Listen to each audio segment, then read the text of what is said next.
এ যেন রিলের প্রতিচ্ছবি রিয়েল। বহু চর্চিত দক্ষিণী পুষ্পা সিনেমায় দুধের ট্যাঙ্কারের নিচে বাংকারে করে চন্দন কাঠ পাচার করত পুষ্পা।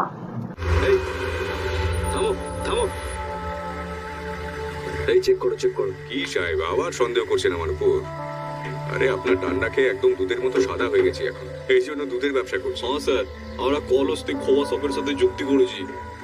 স্যার শুধু দুধ আছে স্যার, তবে দুধে একটু জল মিশিয়েছি আর কি, এর জন্য আবার অ্যারেস্ট করবেন না তো? ওকে যেতে দাও। এবার রাষ্ট্রায়ত্ত কোম্পানি আইওসি এর লোগো লাগানো তেলের ট্যাঙ্কারে পাচার হচ্ছিল গরু।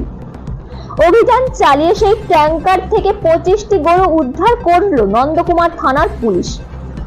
নন্দকুমার থানা সূত্রের খবর, নন্দকুমার চৌমোড়ের কাছে নাকা চেকিং চলছিল পুলিশের। নরঘাটের দিক থেকে তেলের ট্যাঙ্কার দ্রুত গতিতে বেরিয়ে যাওয়ায় সন্দেহ হয় পুলিশের। তখন নন্দকুমার থানার একটি টিম ধাও করে ওই ট্যাঙ্কারটিকে।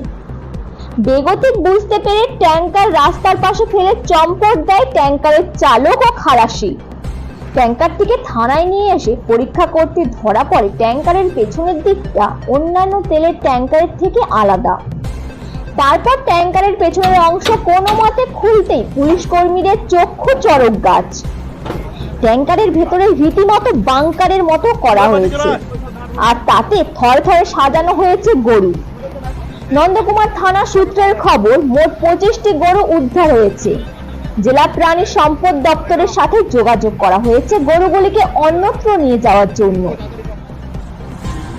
Bureau report, PM news.